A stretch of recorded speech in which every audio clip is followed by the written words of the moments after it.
Hey guys, as you can tell, I'm not in my normal shop environment today.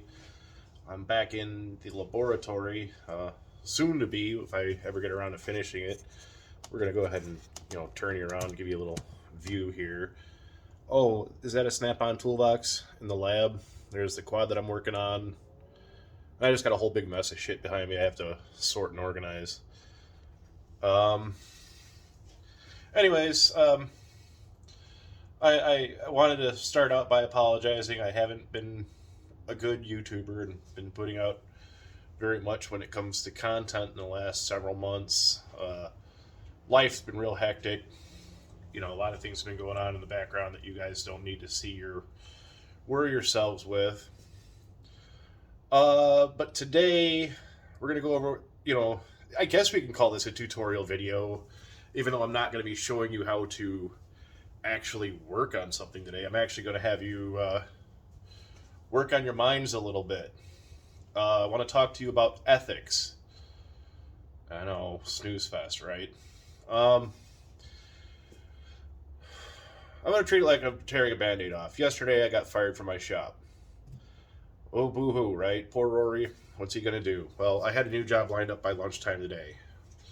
Uh, that's neither here nor there. The reason why I got fired was for supposedly being insubordinate and having no respect for the shop manager. Let's flash back to a week ago. Customer comes in, tells the manager, "Hey, transmission shop says I need a catalytic converter. Can you please give me a converter?" Okay. I get the service ticket. Says vehicle needs catalytic converter.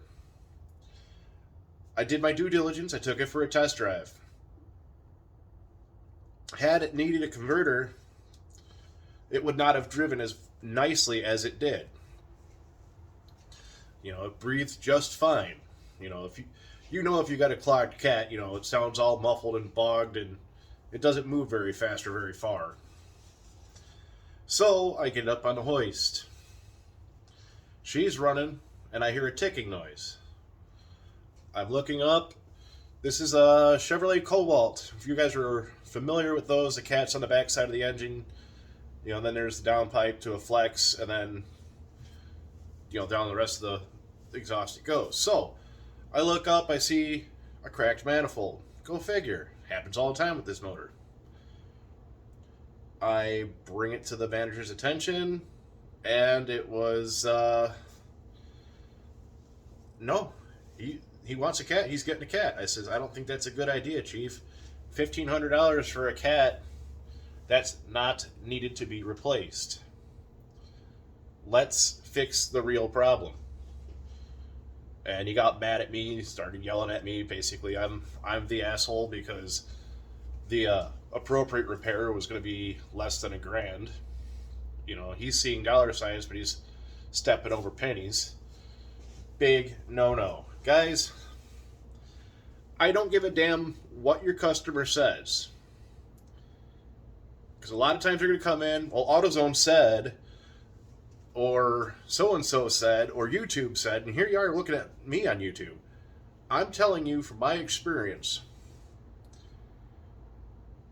keep a straight moral compass. You will make money.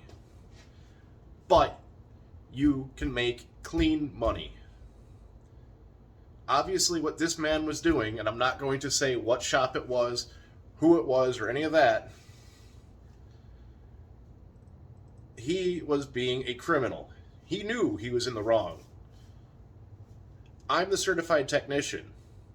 Yes, he's the shop manager, but that does not negate the fact that he is not the licensed technician. Here in Michigan, you got to be licensed. It's not just carry an ASE certification. But I digress. Yeah, you run the joint. More power to you. You're nothing but my secretary, and that's all you will ever be. You bring the car to me, I tell you what it needs, you sell it to the customer, then I hang the part. Simple as that. And while we're on the subject of selling parts, I would have easily just sold the exhaust manifold and both gaskets. That's it. Didn't need a catalytic converter. Don't oversell. I understand you guys want to make $1 million. You could do that, but you don't have to do it on one car and one customer. Don't do it.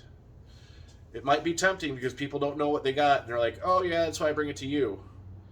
Don't violate that trust. I made it abundantly clear to that manager, loud enough for the customer to hear, that that car did not need a catalytic converter.